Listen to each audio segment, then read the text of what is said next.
Kamusta mga ka-midnight? At panibagong yugto po tayo sa ating kwento. Maraming salamat sa pag-aantay ng panibago nating upload sa araw na ito. Kaya naman po, sama-sama nating pakinggan at subaybayan kung ano nga ba ang gagawin ng ating pangkat na mga antingero upang magawang mailigtas ang kanilang mga bagong kaibigan, ang magtiyo na si Clavio at ang pamangkin nito na si Buknoy. Laban sa mga sabihin na nating mga makasariling uri ng mga manlalakbay at mersenaryo.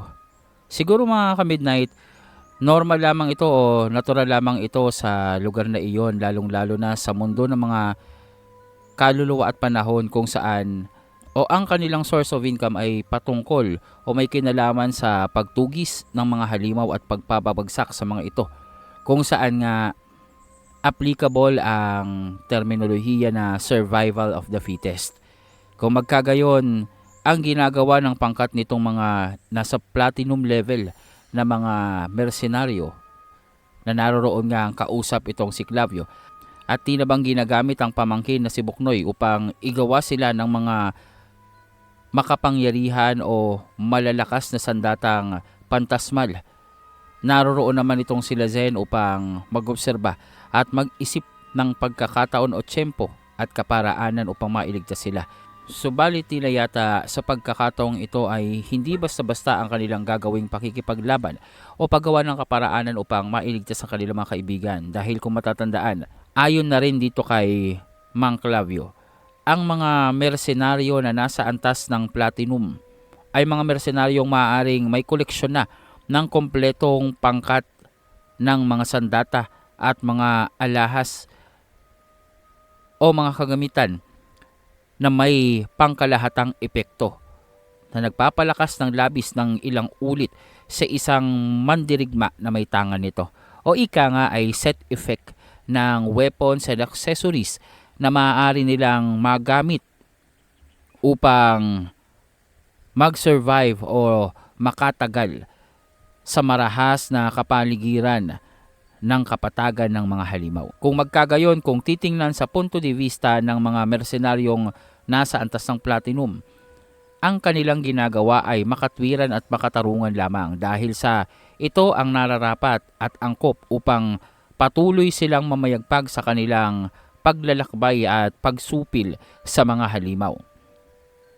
Ngunit ang kanilang kaparaanan ay, kung titingnan sa punto de vista naman ng mga taong nasa labas ng kanilang pangkat, ay mali dahil nga sa pang-aagrabyado nila sa iilang mas mahihina sa kanila. Kagaya na lamang ng mga manlalakbay na inagawan nila ng mga materyales at kinuha nila ito upang magamit para sa kanilang pagpapalinang ng kanila o nagpapapanday para sa kanilang pagpapapanday ng kanilang mga makapangyarihang sandata. At maliban doon ay ang mga panday na kagaya ni Clavio na ginagamit nila ang talento o abilidad upang magisilang mas malakas kapalit ng paghihirap naman ng mga kagaya nitong panday.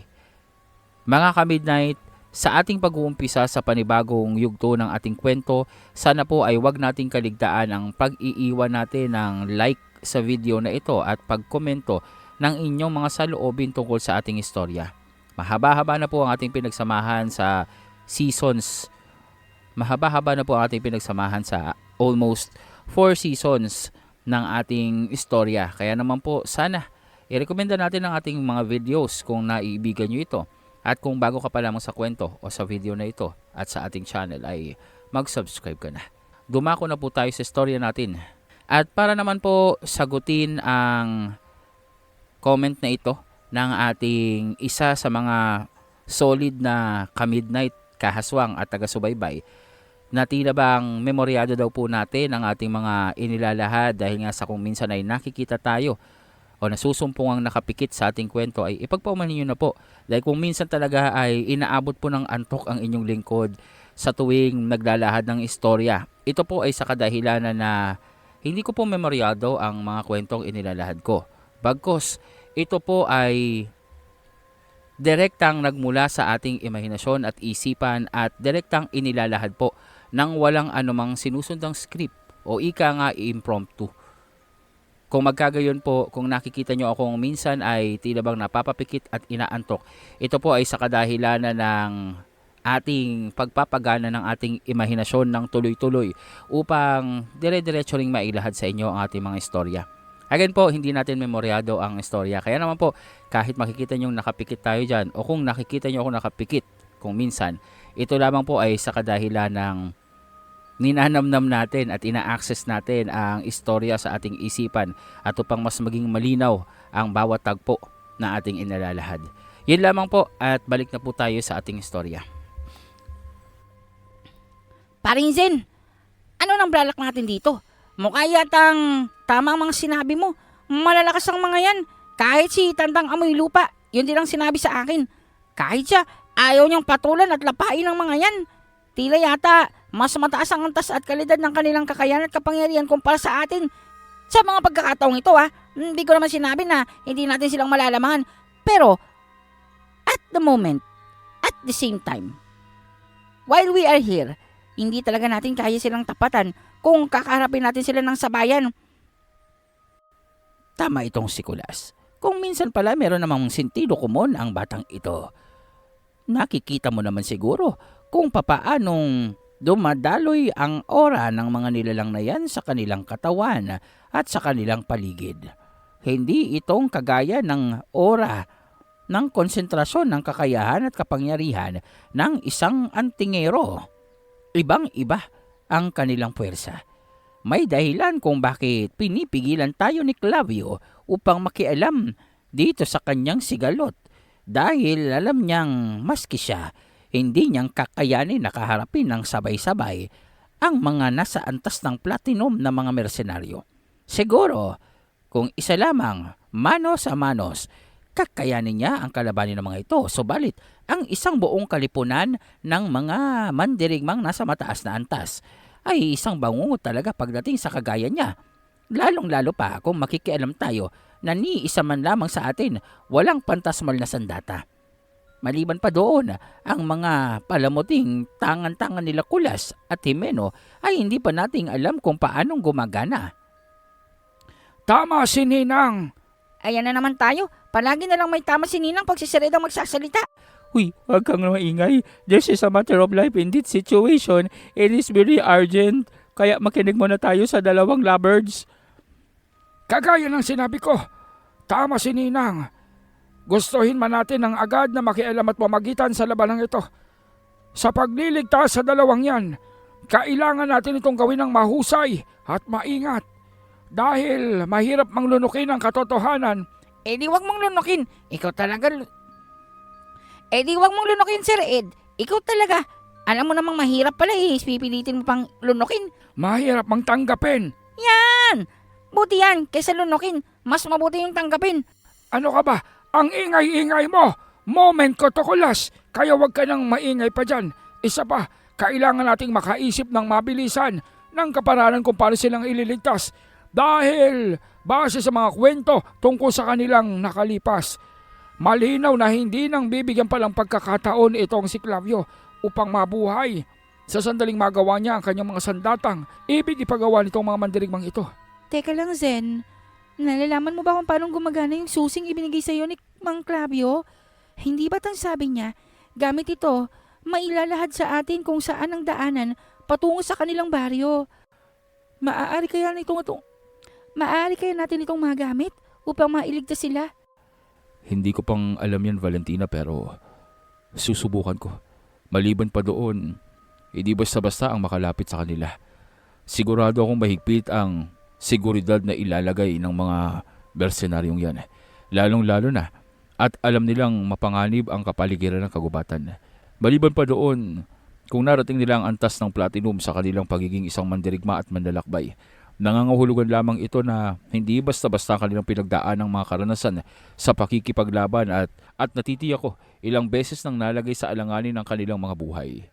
Maliban pa doon, kung lahat sila ay nagtataglay ng buong kalipunan ng mga sandata at kasangkapan, gustuhin man nating labanan sila ng sabayan, natitiyak kong magiging imposible yun para sa atin. Kaya naman, may papayo ko lamang. Iba yung pag-iingat Iba yung pag-iingat ang palagi niyong pairalin. Dalawang problema na ang nasa harapan natin na kailangan nating mailigtas. Huwag niyo nang dagdagan pa ito ng ikatlo at karagdagan pang mga suliranin. Dahil tandaan niyo, hindi ito ang hangganan ng ating paglalakbay. Dumadaan lamang tayo dito. Nasa dulo ng kapatagang ito ang hangganan ng ating misyon. At nag-aantay doon ang mas malalakas na kalaban. Kaya naman, sa tingin ko, tama lamang na mag-iingat tayo dito. Maliban pa doon, hayaan yung kami na muna ni Fred ang kumilos. Well. Very well said, paring Zen. Yan na rin kasi ang nasa isipan ko. Inaantay ko lang na magmula sa bibig mo eh. Kasi nahihiya naman ako at baka sabihin mo binabypass kita eh. Pero yan ang naisip ko talaga. Kayo na lang muna ni paring Fred ang gumawa ng kaparaanan upang mailigtas yung si Mang Clavio at yung Kuto. Kasi baka kung kami pa ang sumali dyan, magkagulo-gulo tayo. Baka hindi ko matansyang mga kalaban na yan. Mahirap na. Maliban pa doon. Syempre, kami yung mga backup nyo. Sakali man na hindi umayon sa inyong plano ang inyong mga gagawing pagkilos, narito kami para resbackan kayo. Tandaan mo paring Zen, nasa likod mo lang ako palagi. Huwag mong kakalimutan yan ha. Ako din, huwag kang mag-alala dahil sisiguraduhin kong sa abot ng aking makakaya ay tutulungan ko kayo, Among Zen. Tsaka, iligtas nyo sila Kutong Lupa. Kawawa naman kasi yan. Masyado nang malungkot ang pinagdaanan ng kanilang mga livelihood. Kaya naman, kung dito, masasadlak pa sila sa panibagong trahedya, hindi ko nang malalaman pa. Kung bubuhayin man nila si Mang Clavio, sigurado akong madodorog na ang lives niya at ang isipan niya kung makikita niya pa ang kamatayan ng kanyang pamangkin. Naku, knock on woods, wag naman sana. Zen, may naiisip ka na bang kaparaanan?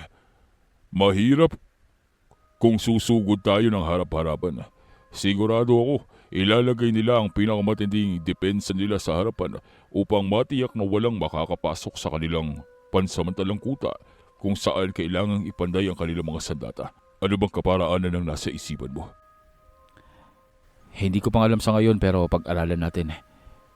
Isa pa, magiging malaking tulong sa atin ang panibagong mong gabay. Kung makakaya mo itong tawagin ayon sa iyong kagustuhan, importante ang papel na gagampanan niya sa ating gagawing pagkilos.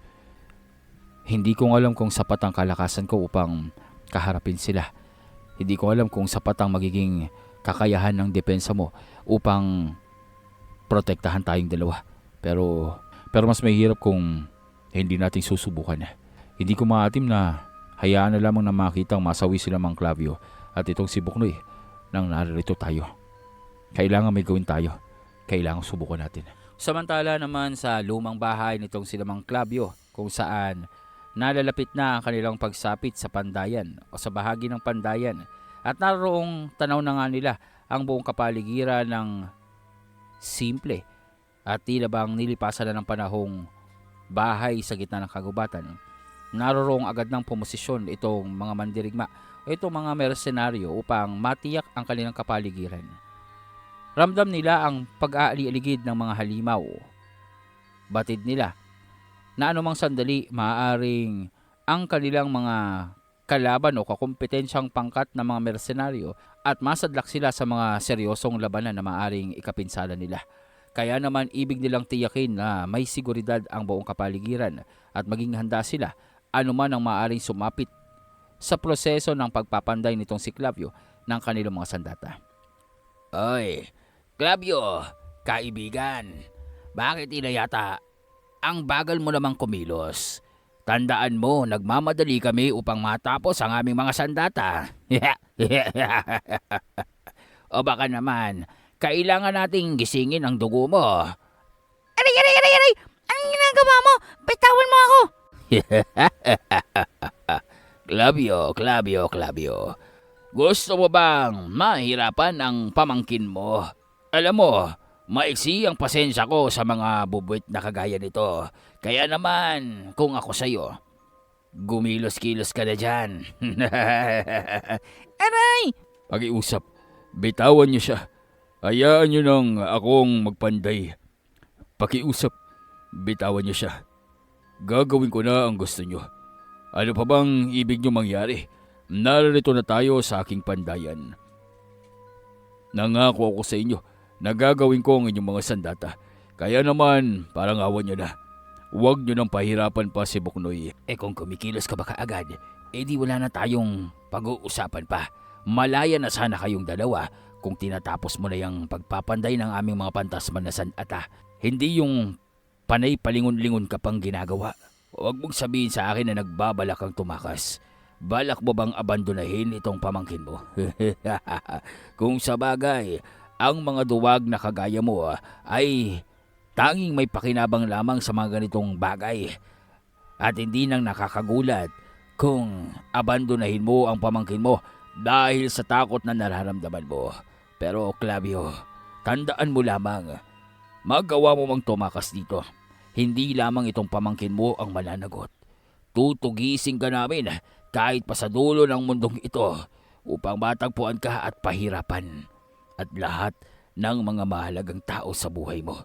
Kaya kung ako sa iyo, huwag ka nang magkakamaling mag-isip pa ng kung anumang bagay na ikasasama ninyong magtiyo. Nauunawaan mo ba? Tama siya. Alam mo, Clavio, mabait naman kami. Hindi naman kaming lubusang masama. Ang ibig lang namin magkaroon ng mga sandatang sapat ang kalakasan upang masuportahan kami sa pakikipaglaban at paglalakbay na ito. Sinubukan na namin ang ilang panday upang gawan kami ng mga sandatang pantasmal. Subalit nauuna pa silang mamatay bago nilang matapos ang mga sandata. Kaya naman, sa pagkakataong ito, titiyakin namin. Tatapusin mo ang sandatang yan. Ano man ang mangyari. Nauunawaan ko at huwag kayong mag-alala. Nauunawaan ko at huwag kayong mag-alala dahil hindi akong gagawa ng mga pagkilos at aksyon na ikapapahamak ng aking pamangkin. Magpapanday ako pero isa lamang ang kahilingan ko. Hayaan niyo kaming dalawa sa loob ng pandayan. Maghintay lamang kayo sa aming bahay. Huwag niyo na kaming abalahin pa dahil kakailanganin ko ng labis na konsentrasyon upang malika ang inyong mga sandata ayon sa inyong kagustuhan. Kung maaari, panatilihin niyong ligtas ang kapaligiran. Matagal na kaming wala sa bahay na ito. Simula nang patayin niyo ang aking mga mahal sa buhay. Kaya natitiyak ko, maaaring marami nang naglulungga dito mga halimaw. Kayo na ang bahala sa kanila at akong bahala sa pinakamalakas na sandatang ibig niyong taglayin sa inyong buhay. Yan ang gusto ko sa iyo, Clavio. Madali ka naman palang kausap. Huwag mo na kasi kaming pahirapan pa. Alam mo, mababait naman kami. Kung gagawin mo nga lang yung kagustuhan namin, baka maging magkasanggang dikit pa tayo. Baka ituring pa kita bilang isang kapatid, di ba? Kaya kung ako sa iyo, lahat ng nalalaman mo sa kalinangan ng sandata ay gawin mo na. At huwag mong titipirin ang aming mga sandata. Dahil meron kaming kasamahan na kayang sukatin ang kalidad ng isang pantasmal na sandata ayon sa pagkakalinang nito. At sa oras na malaman namin na mas mababa ang kalidad nito kumpara sa mga nauna mong ginawa. Alam mo na ang mangyayari. Susuyurin namin ang buong kagubatan para lamang ubusin ang angkan mo. Nauunawaan mo ba yun? Dito nga ay tumanguna lamang itong si Clavio. Tanda ng kanyang pagsang-ayon. Iyon lamang naman ang magagawa niya. Hindi niya nang maaatimpa ang tingnan ng kanyang pamangkin na pinapahirapan nitong pangkat na mga mersenaryo. Ngunit sa kabila nito ay pilit na nagpoproseso ang isipan nitong si Clavio kung paano nga ba, kung ano ang kanyang gagawin upang mailigtas ang kanyang pamangkin. Nakahanda siyang maisakripisyo ang kanyang sariling buhay.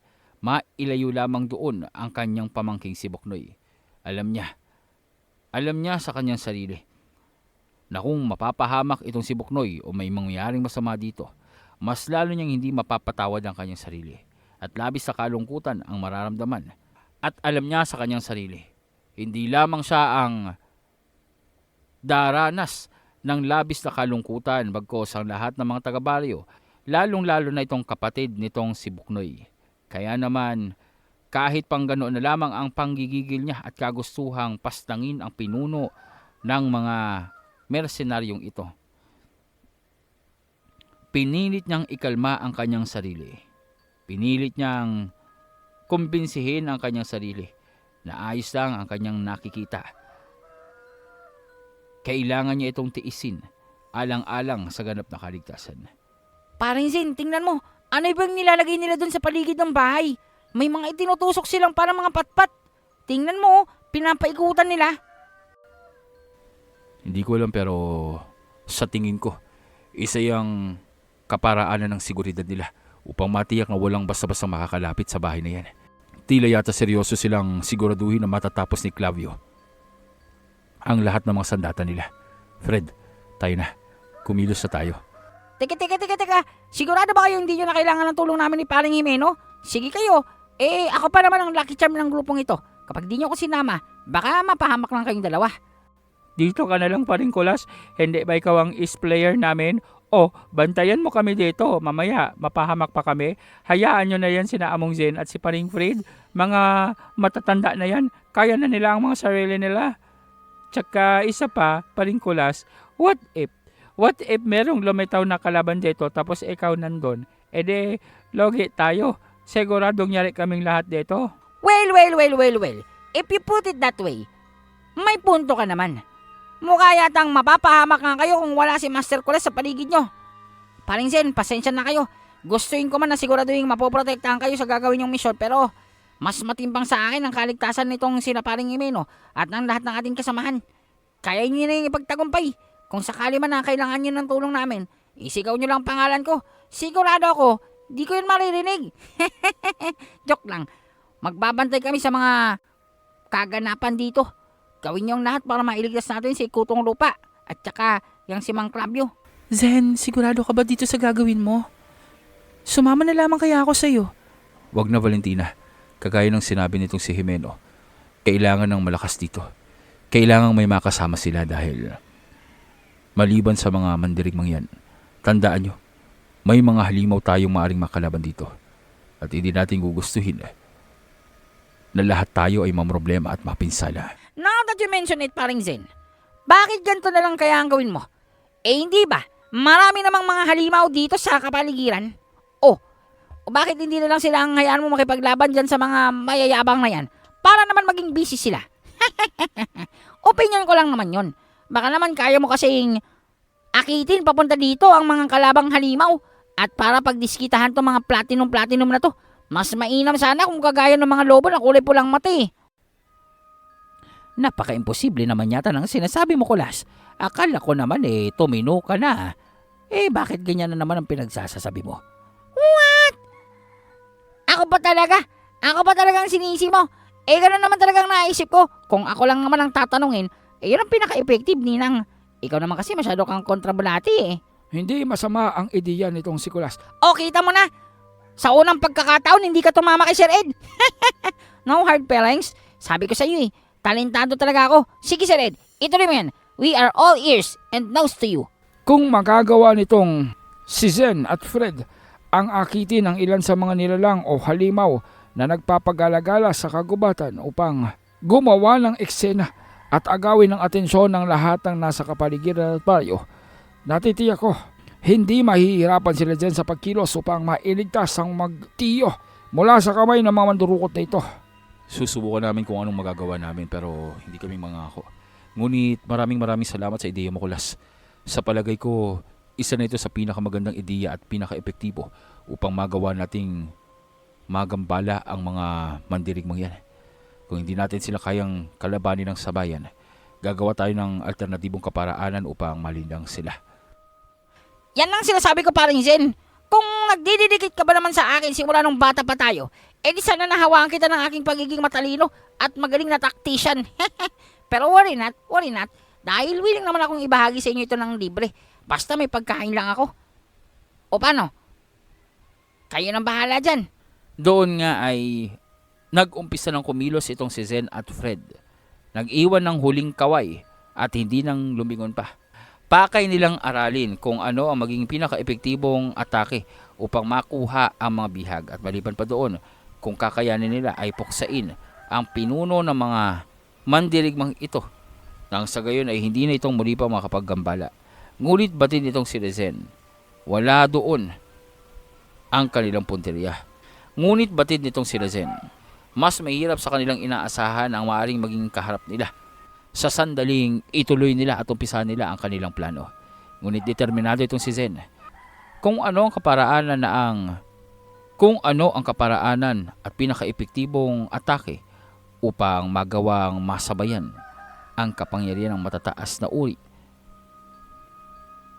ng mga mersenaryo at mandirigma. Anong balak niyo sa mga naririyang umaaligid? Akala yata nila manhid tayo para hindi silang maramdaman.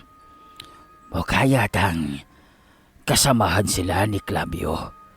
Kaya malakas ang loob nitong lalaki upang sumagot-sagot sa atin. Kaya kanina pa siyang tila bang palingalinga at nakikiramdam. Inaasahan niya ba na matutulungan siya ng mga nilalang na wala man lang taglay na sandatang pantasmal? Nakakatuwa sila. Para silang mga kunehong nagtatago at sasalakay sa mga tigre.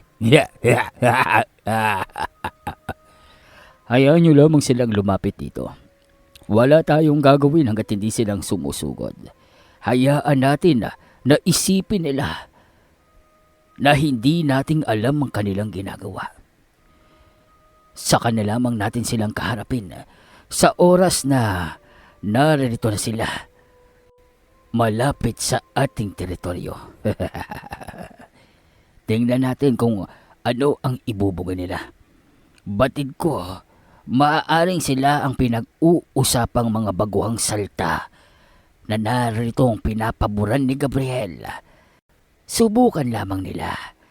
Baka sa oras na sumugod sila, huli na para mapagtanto nila na dapat ay nanatili na lamang silang nagtatanim ng kamote kung saan mang lupalop silang nagmula. Huwag kayong basta-bastang magpakakampante. Tandaan nyo, hindi basta-bastang nagtitiwala si Gabriel sa kung kani-kanino lamang. At kung tama ang impormasyong aking nakalap, ang mga baguhang manlalakbay ay naririto ayon sa rekomendasyon ng 3 matatanda.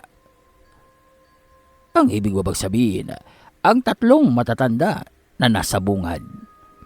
Tama, ang 3 matatandang nasa bungad, ang mga namamahalang orakulo.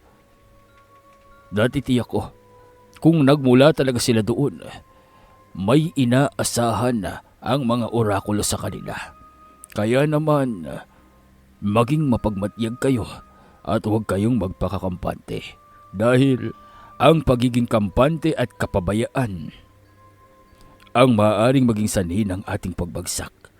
Hindi tayong nakarating sa antas ng pagiging pantasmal dahil lamang sa kayabangan at dahil lamang sa pagmamataas. Tandaan niyo yan.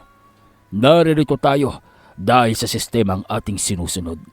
Lahat ng magtatangka upang kabanggain tayo ay dapat niyong itrato ng pare-pareho. Lahat sila mga kalaban. Lahat sila kailangang pabagsakin.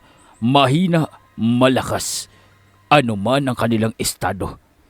Walang uurungan ang ating pangkat.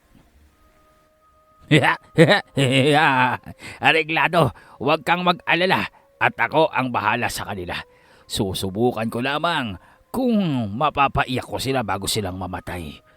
Teka, maaari naman natin silang patayin, hindi ba? Di ba tayong hahabulin ni Gabriel kapag ginawa natin yon? Kung walang ebidensya, walang maghahabol. Kung walang saksi, walang maninisi. Tandaan mo yan. Paano tayong sisisihin ni Gabriel kung wala namang saksi kung sino ang pumaslang sa kanyang mga bagong tutang alagain? Sandali lang. Huwag kayong mag-agawan. Masyado naman kayong sabik. Hindi pa nga natin alam kung maglalakas loob ba silang sumugod dito. Ang bantayan nyo ay ang magtiyo na nasa loob ng pandayan. Huwag niyong hahayaan na makalabas sila dyan. Tiyakin nyo, tatapusin ng klabyo na yan ang mga panibagong sandata natin. Napakataas ng kalidad ng ating mga materyales na daladala, kaya dapat lamang mapantayan niya ang mga sandatang gamit ng mga nasa antas ng diamante na naroon sa hangganan ng 5 estasyon. Ay nako, natatawa na lamang ako. Ano na lamang kaya ang sasabihin ng mga pangkat na iyon kapag nakita nila ang mga bago nating sandata? Maski sila, matagal na nilang hinahanap itong si Clavio. Dadalawa lamang sila na may katangian at kakayahan maging kaalaman tungkol sa mga sandatang kayang tumagos sa mga halimaw na may lilang mata. Patay na ang isa sa kanila at si Clavio na lamang ang pag-asa nila, ngunit hindi nilang makita-kita. Kaya nga sa sandaling magawa niya na ang ating sandata, kailangan niyo na siyang patahimikin. Hindi na maaari pang magpanday si Clavio ng mga panibagong sandata. Sapat na ang mga gagawin niya para sa atin. Huwag niyo nang hayaan pa na may iba pang mandirigma ang magtaglay ng mga pantasmal na uri ng sandata na likha ni Clavio. Nagsagayon, matiyak natin na sa mga susunod na pagkakataon, tayo na ang nasa tuktok. Pagdating sa estado ng kalakasan, ang pangkat natin ang titingalain bilang pinakamalakas na pangkat sa lahat ng mga nasa guild. Tuso kang masyado, pero gusto ko yan. Ang ideya na kahit na ang mga nasa diamante na ngayon ay titingalain tayo. Maliban na lamang kung magawa nilang makasumpong ng mga sandatang pantasmal na nasa alamat. Mga sandatang sino man at anumang uri ng karunungan at sino mang panday ay hindi kayang malikha. Ang mga sandata at kasangkapan na matatagpuan lamang sa pinakapambihira at pinakamalalakas na halimaw na naririto sa kapatagan. Ang sinasabi mo ba ay ang mga pantasmal na uri ng sandata na natural na nalinang dahil na rin sa matagal na pag-iral ng mga halimaw? Ang mga sandatang sinasabing walang sino man ang nagpanday bagkus natural na nabuo at umiral sa mundong ito? Wala pa yata akong nakita ni isa man na nagtaglay ng kahit pang katiting ng mga sandata at kagamitang ito ni kahit isang singsing o hikaw man lamang. Siguro ay napakahalaga na ilalaban na ng patayan ng mga mandirigma makuha lamang. Ang mga kulay kahel na pantasmal na kagamitan, saan ba ito makikita?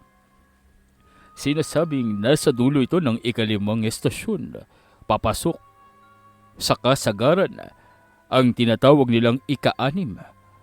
Ang estasyon kung saan pawang mga kahel na halimaw lamang ang naroroong nananahan.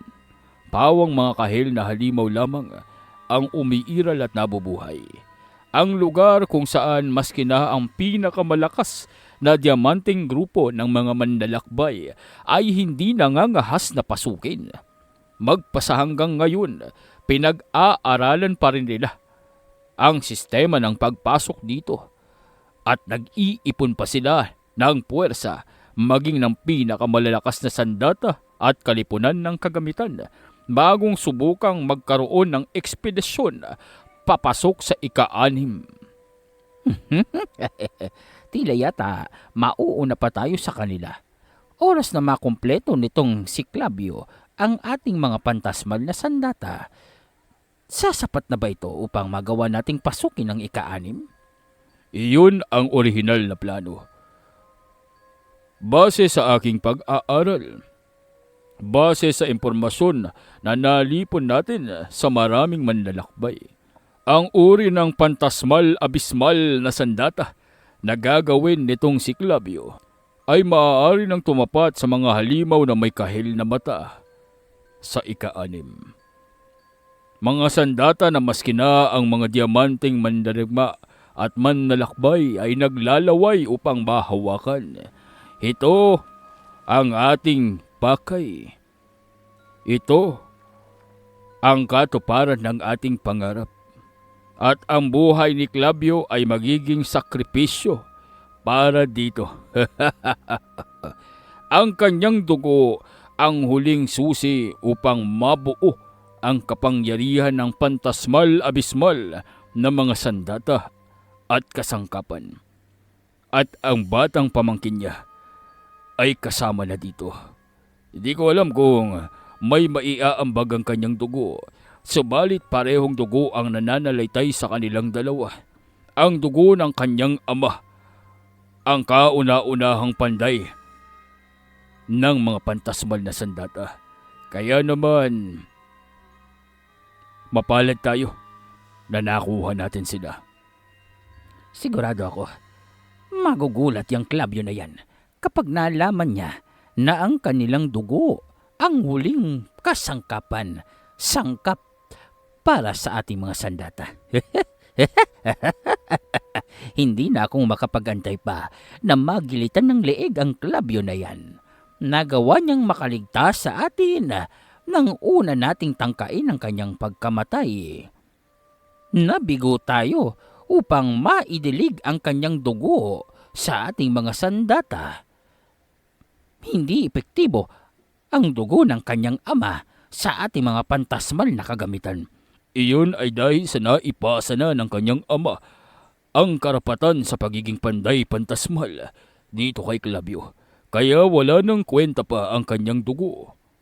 Ngunit ngayong naririto na itong si Clavio at ang nag-iisa niyang pamangking lalaki na tagapagmana ng kanyang karapatan, wala nang dahilan pa upang babigo tayo. Dito na ang pagtatagumpay natin. Ang ibabad ang mga sandata sa dugo ng panday na luminang dito ay ang pinakamalaking pinagbabawal na karunungan sa mundong ito. Subalit isa sa pinakamalakas na kaparaanan upang mabilisang palakasin ang mga sandatang pantasmal abismal. Tiyo, naniniwala ba kayo na hahayaan tayong makaalis ng mga pangit na nilalang na naroon sa labas? Yung mga taong yun, sigurado ako, sa pagmumukha pa lang nila, hindi na silang gagawa ng mabuti. Natitiyak ko, pagkatapos nito, hindi na tayong papayagan pang makatakas nun. Sigurado akong papatayin nila tayo.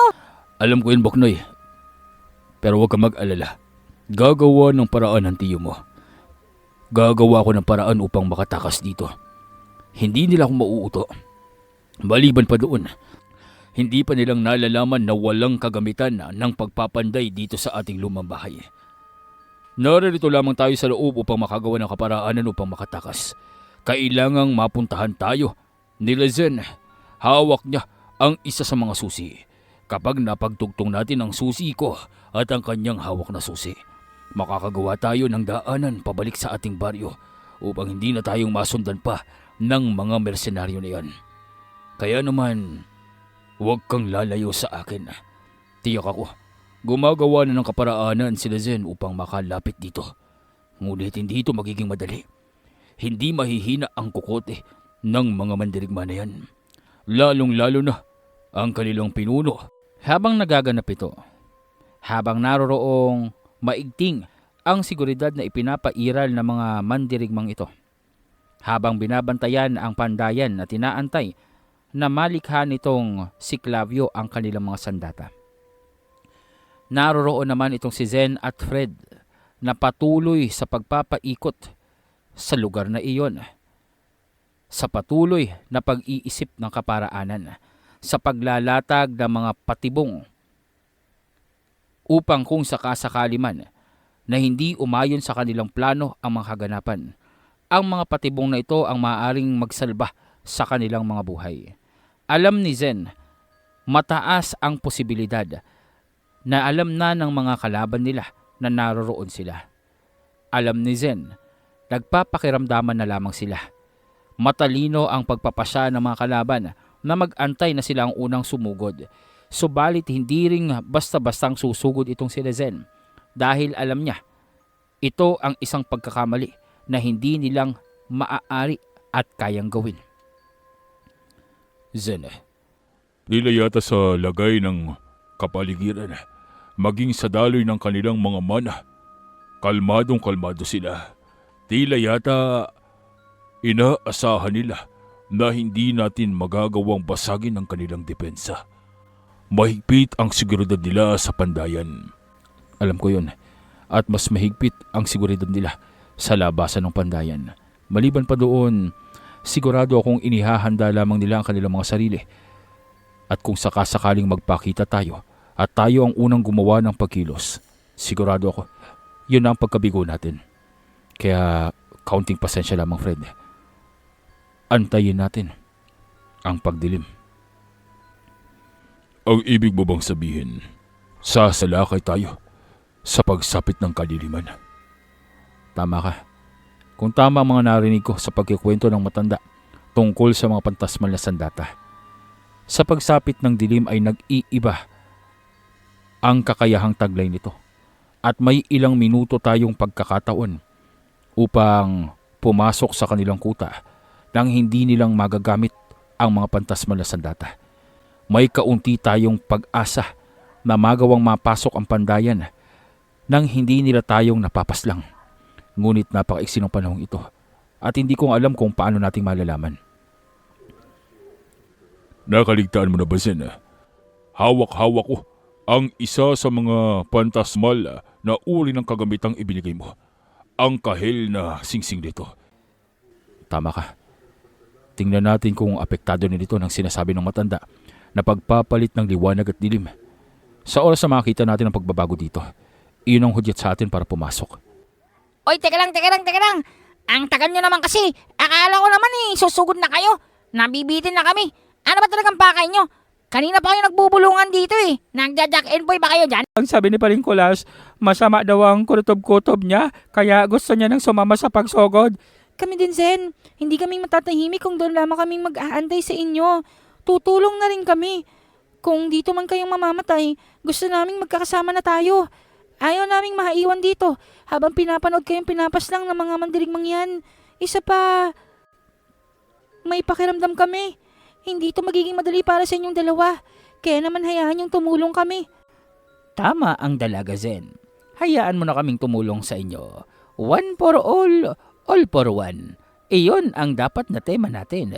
Maliban pa doon, mas magaan ang mga problema at pasanin kung marami ang pumapasan. Pumasok na tayo sa yugto ng ating paglalakbay na hindi nang magagawa pa ng iisang individual lamang ang magtagumpay sa mga pakikipaglaban. Kaya naman sana pagkatiwalaan nyo kami at subukan nyo ang aming mga kakayahan. Batid namin ang inyong kalakasan. Alam namin kayong dalawa ang nangingibabaw pagdating sa antas ng kapangyarihan. At ako syempre, Ninang. Wag mo naman akong kakaligtaan. Hindi ba 3 kami? Di ba? O siya, sige, 3. Kayong 3 Teka lang, Nenang. Bakit ako hindi mong sinasama? Tandaan mo, kami ni Among Zen at ni Paring Kulas ang nasa pinakaunang season at episodes ng mga kwentong ito. Kami yung mga pinakagurangers na dito sa kwento. Kaya dapat, isama mo rin ako sa malalakas. Ay nako. O siya, sige. Kayong 4. Alam namin na kayong 4 ang pinaka malalakas. Teka, Ninang. Huwag ka nang sumingit pa, Kulas. Humihirit ka pa. Pumayag na nga akong isama kayo sa malalakas. Ay, okay, sige. O sige, tuloy mo na. Kagaya nga ng sinabi ko, kahit nasa na ba ako? Ang kulit mo kasi, Kulas. Nawala na ako. Ang sabi mo, ang pogi-pogi ko kasi at ang lakas-lakas ko. Kaya dapat, pumayag na sila Paring Zen at tumulong tayo. Kasi nga naman, magmumukha silang kengkoy at kawawa kung wala ang tulong ko. Akong pag-asa ninyo. Hindi ko matandaan na gano'n ang sinasabi ko. Bueno, Zen. Maaari kayang matingnan ng susing hawak-hawak mo. Ito ho ba ang ibinigay sa akin ni Mang Clavio? Mismo. Hindi nga akong maring magkamali. Nakita ko na ang disenyong ito. Ang susing ito ay tinatawag na kambal susi ng ugnayan. What? May pangalan din pala ang susing yan? Akalain mo yon? Tama. Ang kambal susing ugnayan ay susing nahahati sa dalawa na kapag pinagsama ay maaaring magbukas ng lagusan patungo sa isang lugar kung saan itong nilinang. Akala ho ba ang sabi ni Mang Clavio, maaari lamang natin itong gamitin upang makita ang daanan patungo sa kanilang baryo? Tama. Hindi namang mali ang sinabi niya. Maaaring gamitin ito at habang taglay mo ito, sa oras na lumapit tayo sa bukanan ng kanilang baryo, mailalantad sa atin ang daanan. Subalit ang tinutukoy ko ay ang kakayahan nito upang magbukas ng daanan direkta patungo sa baryo saan mang lupalop naroroon ang may tangan ng kambal susi ng ugnayan. Ibig mong sabihin, kailangan lang nating mapuntahan si Mang Clavio para naman mapagdugtong niyang susi at mag-fusion. Pagkatapos, makakapunta na tayo sa kanilang baryo. That's amazing. It's a good news. Alam mo bang naisip ko pa rin, Meno? Hindi. Bakit ko namang malalaman nasa isip mo nga? Bonax, ang ibig ko sabihin, kapag nagsama yung dalawang susi na yan, edi... Mahusay, Kulas. Mukhang nauunawaan mo na ang aking mga ibig sabihin. Ako pa ba? Kapag nagsama yung dalawang susi na yan, ibig sabihin, magkasama na rin tayo nila Mang Clavio. Dalawa lang susing gamit natin. Anong gagawin natin pagkatapos nun? Nako po, mahabaging bathala. Akala ko naman nakuha mo na. Ang ibig kong sabihin, kapag nagdugtong ang kambal susi ng ugnayan, magagawa nating tumakas sa mga mandirigmang ito nang hindi nilang namamalayan at hindi natin kinakailangan ng makipaglaban ng harap-harapan hanggang sa kamatayan. Mahusay, Ninang. Napakahusay ng naisip mo. Zen, medyo mababa ang tsansa na magtagumpay nga tayo dito. Subalit mas mataas ang posibilidad na mabuhay tayong lahat kung makakalapit tayo kay Clavio. Kung magagawa nating pasukin ng pandayan, iyon lamang ang pag-asa natin upang matakasan ang mga nasa antas ng platinum na mandirigmang ito. Sa pagkakataong ito, hindi pa natin magagawang kalabanin sila nang wala tayo mga kasangkapan at kagamitan at sandatang pantasmal. Ngunit kung makakaligtas tayo, magkakaroon tayo ng pag-asa upang marating ang hangganan ng unang estasyon at maiulat ito sa mga kasamahan ni Gabriel upang malaman nila ang mga mainam na gawin kontra sa mga grupo ng mandirigmang ito na nananamantala at pumapaslang sa mga inosente at mahihina. Doon ay nabago ang plano nitong si Zen. Orihinal na plano nila ay silang dalawa lamang susugod upang iligtas ang dalawang nasa loob ng pandayan. Ngunit sa panibagong impormasyon na ibinigay nitong si Ninang, ang kumpirmasyon ng kambal susing ugnayan, doon ay tila bang mas lumawak ang kanilang pagpipilian upang mailigtas ang dalawa. Alam naman nitong si Zen na alanganin ang kalabanin itong grupo ng mga platinum level ng mga mandirigma. Alam ni Zen, kahit pang malakas ang kanyang kapangyarihan at nasa taas at mataas ang antas ng kanyang mga gabay, maging ng Volture, ngunit wala pa rin katiyakan dahil nga sa iba ang mundong kanilang kinaroroonan. Iba ang prinsipyo ng kapangyarihan dito at maging siya ay saksi sa kapangyarihang tinataglay ng mga pantasmal na sandata at ang mga halimaw na naroroon. Kung magkagayon, kung ang kanilang antas na nasa tanso pa lamang ay haharap sa mga nasa antas ng platinum, kahit pang sabihin na labis na malawak ang karanasan nila at kapangyarihang espiritual, ngunit pagdating sa mga kasangkapan at sandata at sa pangkalahatang epekto ng mga kagamitang ito, batid ni Zen na tagilid ang kanilang grupo. Tama itong sininang. Pumasok na sila sa yugto ng kanilang paglalakbay at pakikipagsapalaran kung saan ang pakikipaglaban ng mag-isa ay hindi ng pinakamainam na kaparaanan. Kung saan ang pakikipaglaban nang wala sa grupo ay hindi nang garantiya ang katuparan at kaganapan ng pagtatagumpay. Dahil nga sa ang panahon ng kanilang paglalakbay sa kapatagan ng mga halimaw ay ang panahon kung saan ang pagtitiwala at pagtutulungan ng isang grupo ang susi sa kanilang pagtatagumpay. Kaya naman, naroroong nagpasya itong si Zen upang umayon sa plano ng kanyang grupo. Inirerespeto niya ang saloobin ng bawat isa sa kanila. Bukod pa doon, nakikita niya ang kagustuhan sa mga mata ng kanyang mga kasamahan upang tumulong na magtagumpay sila. Napagtanto nitong binata na tila bang oras na upang hayaang magtiwalang muli sa ibang tao para sa kanilang kaligtasan. May kadahilanan kung bakit pilit na mag-isa lamang na lumalaban itong si Zen. Ito ay nag-umpisa o nag-ugat sa kaganapan o sa trahedya kung saan namatay ang kanyang mga kasamahan at mga kaibigan na kinabibilangan ni Cassandra Camille, ang kanyang kababata at malapit na kaibigan na napas lang sa kabundukan ng kanilang paglalakbay upang magtangan ng mga anting, agimat at mga gabay. Nag-umpisa sa pagtitiwala ang grupong iyon, na kung saan naman sa pagtitiwala doon ding namatay at nasira ang kanyang mga kaibigan. Simula nga noon ay nagpasya itong si Zen na hindi nang lubusang magtiwala sa ibang tao pagdating sa kanyang kaligtasan.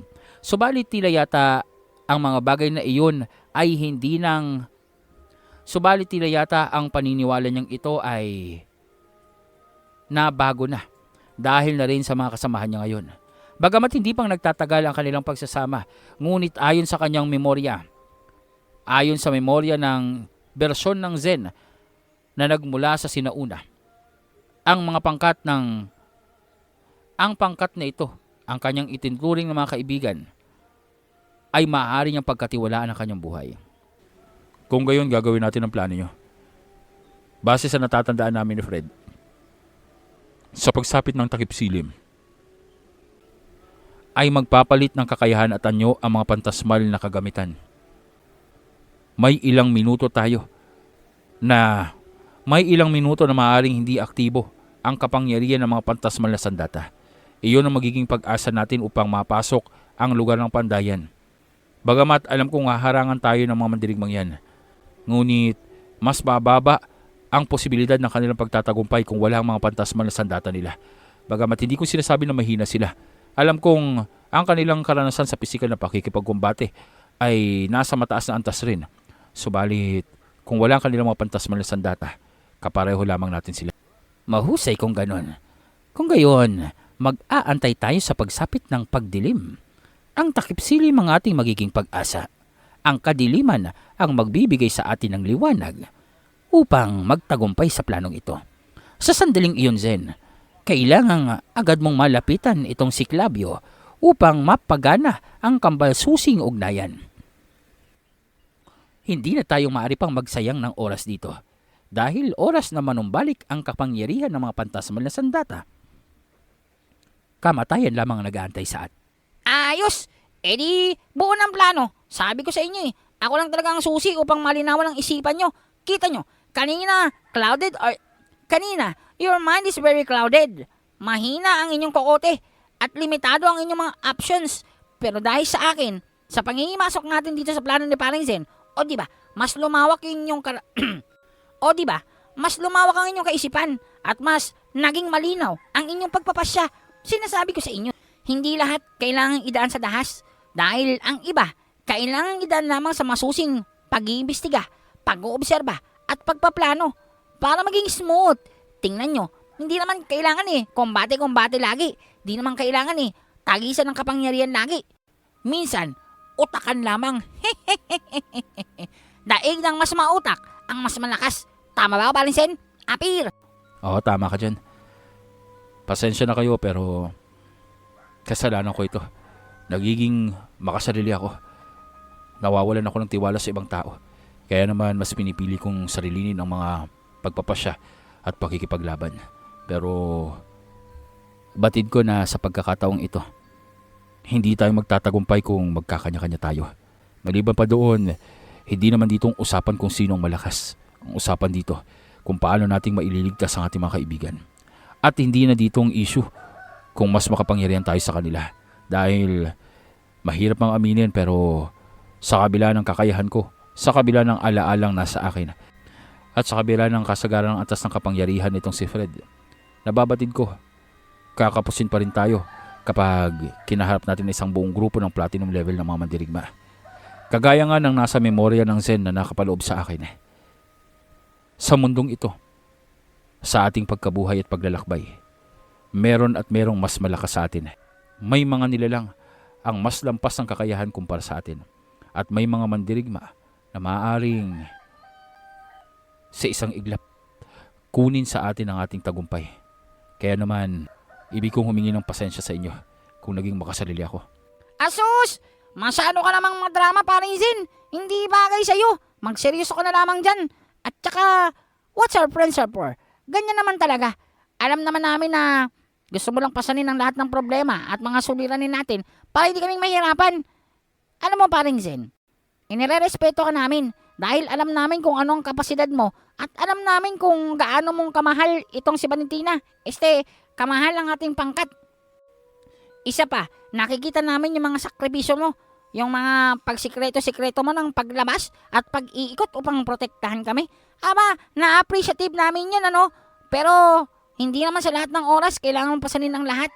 Sabi nga nila, kapag hindi na kaya, ipa-baggage mo. Hindi, joke lang.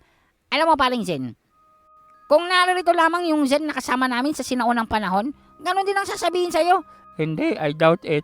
Mas masikreto yun eh. At saka mas makasarili yun. Iniisip niya lang lagi na mailigtas tayo. Kahit mahirapan siya, kahit solohin niya ang lahat ng mga paghihirap at pakikipaglaban. Alam mo, Among Zen, we respect you as we respect you as is. Kung ano ang kaya mo at kung ano ka. Isa pa alam naman namin na you're just concerned about me. Pero sa pagkakautong ito, Among Zen, you have to trust us, you know? Kasi one for all for one. Mas malakas tayo kapag pinagsama-sama ang ating kakayahan. Saka, hindi mo bang nakikita? Ayan isang pangkat sila ng mga platinum level. Pero kahit malalakas sila, they stick together na parang mga kalamay. Magkakadikit-dikit sila. Ayaw nilang maghiwa-hiwalay. Oo nga, para silang mga konserba. Ganyan din dapat tayo, paring Zen. Kahit nang mas pogi ako sa'yo, huwag ka naman sanang ma-insecure. Alam ko naman na umiiwas ka lamang para hindi kita masapawan. Hindi ko naman kasalanan yun. I'm born like this. Pero huwag ka mag-alala. Pasasaan ba? Mapapantayan mo din ang aking katalinuhan, kalakasan, especially ang aking kagupuhan. Pero sa ngayon, gawin na natin ito. Ayan magdidilim na. Alam ko yun pero bakit hindi natin mas pagandahin pa ang pagkakataong ito?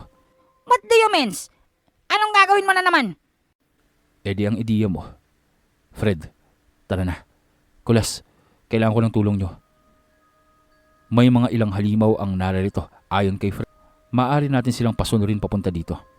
Nalalapit na ang pagsapit ng kadiliman. Mas maraming kalaban para sa mga nilalang na yan sa mga mandirigma.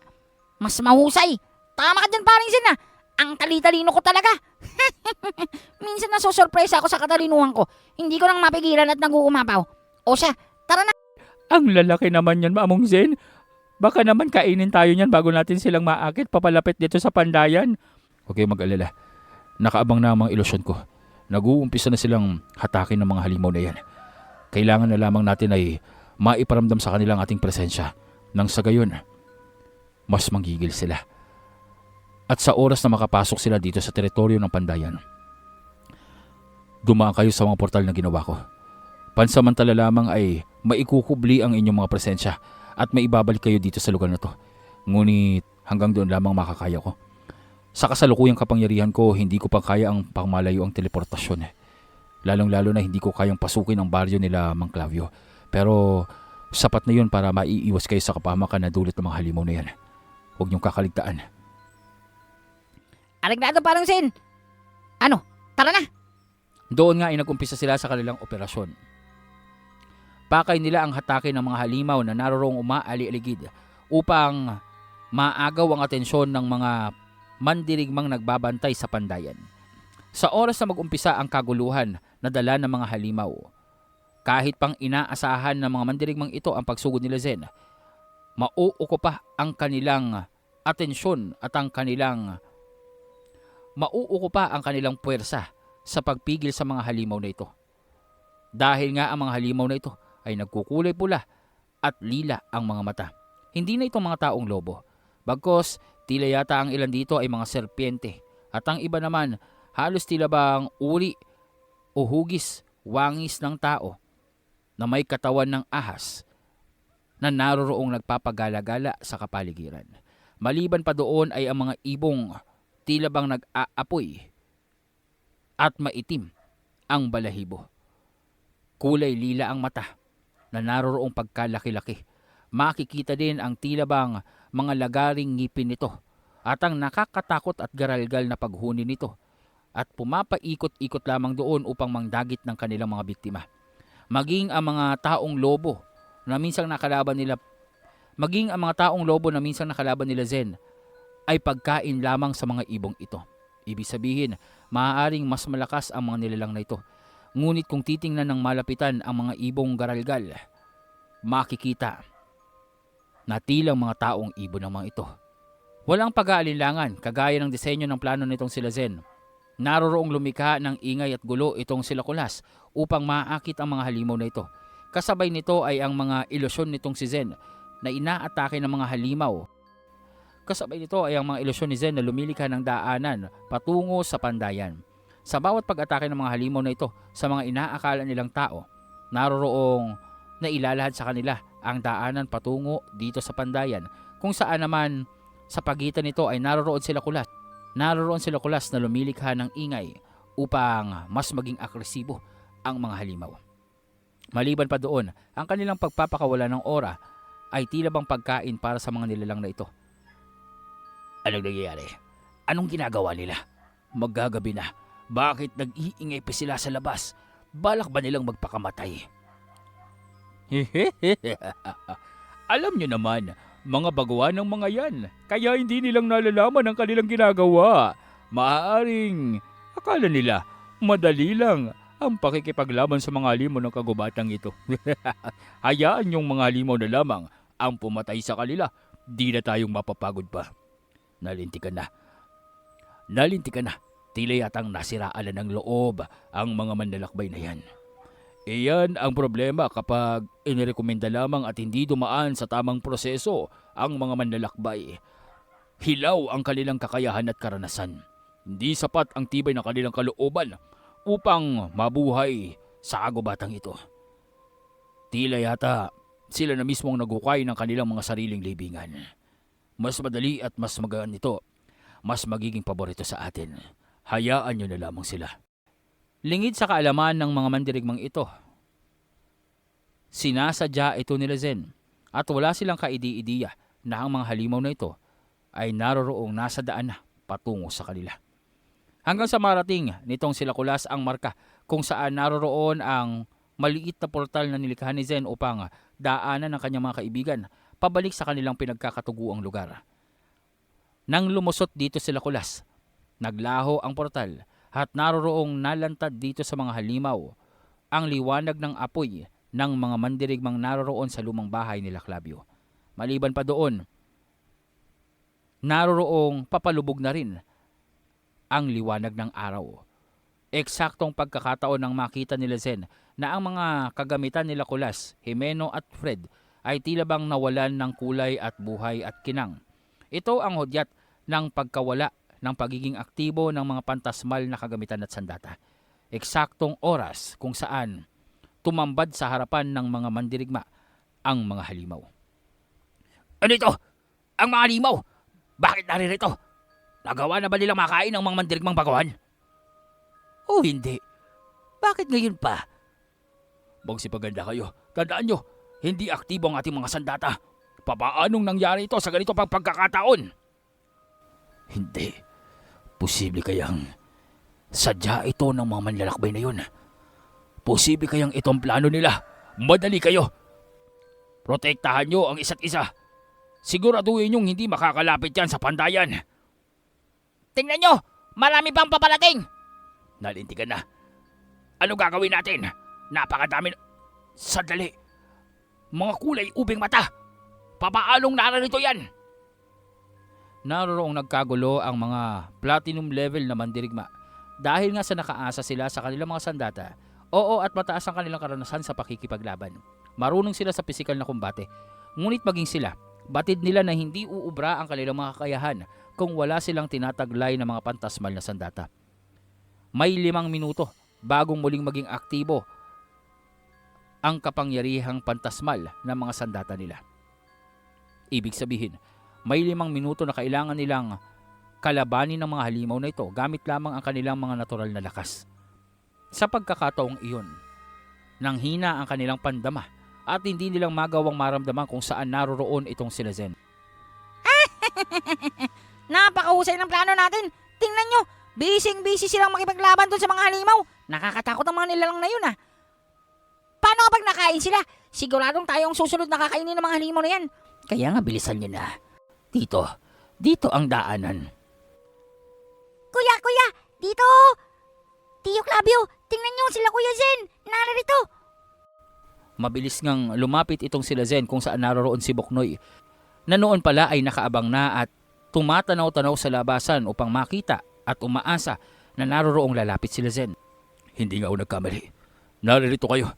Maraming salamat. At pasensya na at minaliit ko ang kakayahan nyo.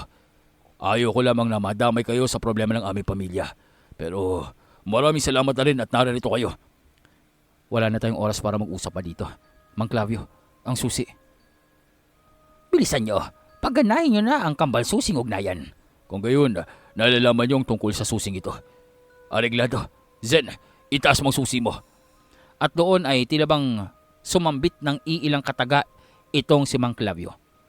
Bigla na lamang na nawala sa kamay nitong si Zen ang susi. Maging ang susi ni Mang Clavio ay naroroong lumutang sa itaas.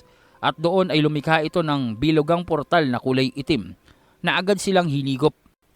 Hindi na silang nagkaroon pa ng pagkakataon dahil sa bago pa sila makapaghanda.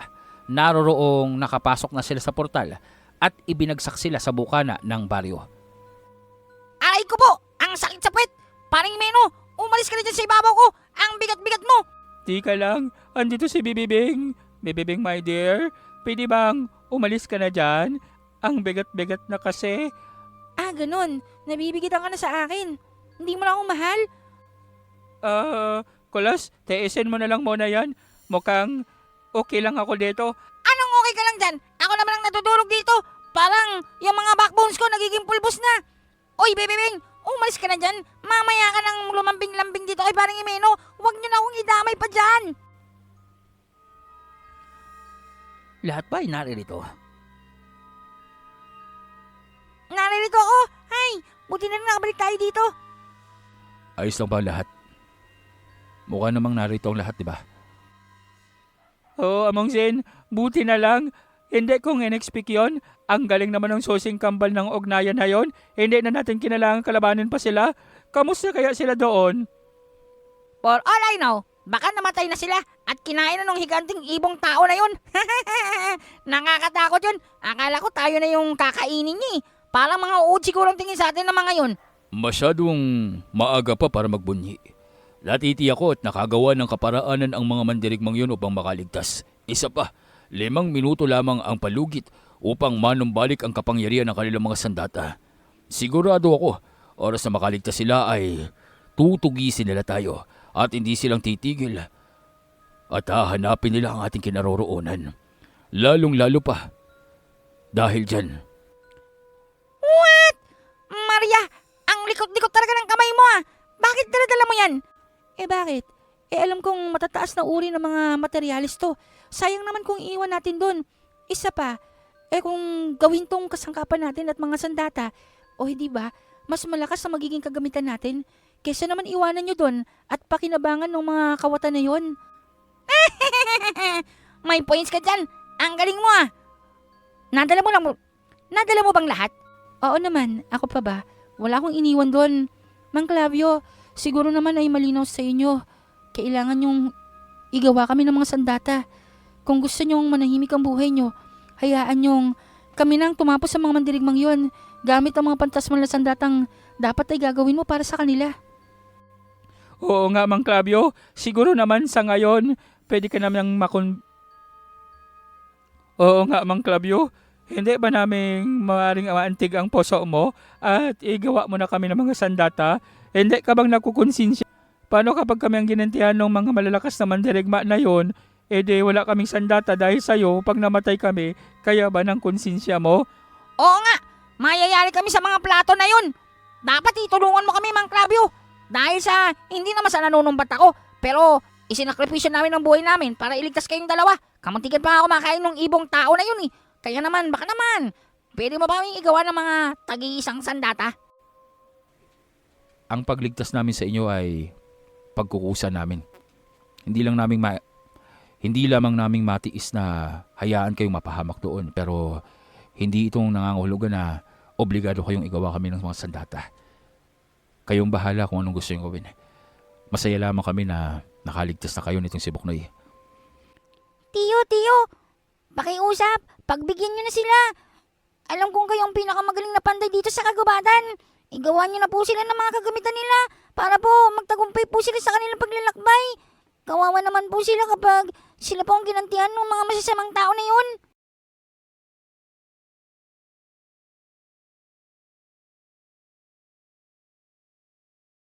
Nangako ako sa aking sarili at sa puntod ng aking mga mahal sa buhay na kailanman ay hindi na akong magpapanday. Pero sa pagkakataong ito lamang, sisira ako sa aking pangako. Igagawa ko kayo ng mga sandata. Nawa, kayong magsilbing liwanag sa kagubatang ito. Bigyan nyo ng katarungan ang mga napaslang ng mga mandirigmang yon. Huwag kayong mag-alala, bigyan nyo lamang ako ng ilang araw at kukumpletuhin ko ang inyong mga kagamitan. Ayos! Sabi na nga ba eh. Malambot din ang puso mo, Mang Clavio. Oh, siya. Tara na. Kumain na muna tayo. Teka, hindi ba tayo masusundan nun dito? Isinara ko na ang hangganan ng lagusan patungo dito. Ano man ang gawin nila. Samantala, Kahit gaano pang kalakas naroong ang kanilang mga makikita ang pantasmal na pagdanak ng sandata, itim di nilang at makikita kulay lilang ang dugo daanan sa patungo kapaligiran ng lumang bahay.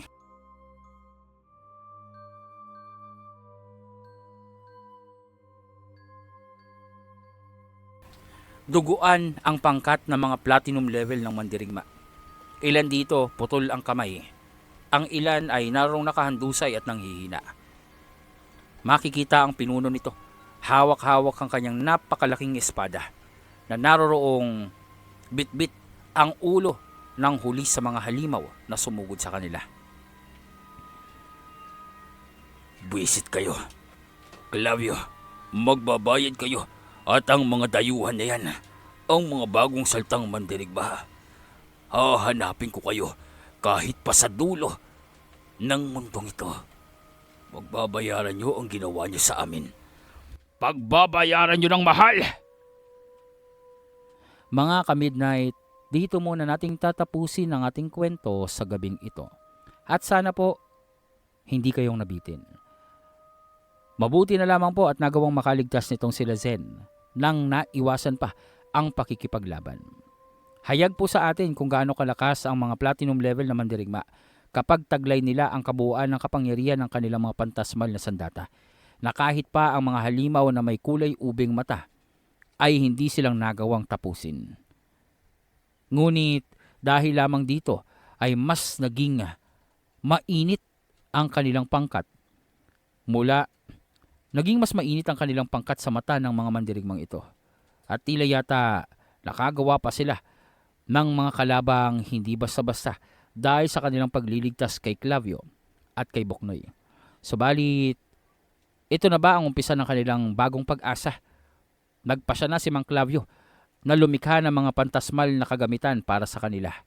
Ano ang nag-aantay sa ating mga antingero sa mundo ng mga kaluluwa at panahon? Magagawa kaya nilang sapitin ang istasyon o ang dulo ng istasyon upang maiulat ito sa kinauukulan? At ano ang naghihintay sa kanila sa mga susunod pang paglalakbay nila patungo sa hangganan ng ikalimang istasyon? Lahat ng yan ating pakatutukan sa mga susunod na kabanata ng ating kwento. Sa muli po, ito si Sir Mar ng Midnight DJ Tagalog Horror Story na nagpapasalamat sa inyong lahat at nag-iiwan ng isang magandang gabi.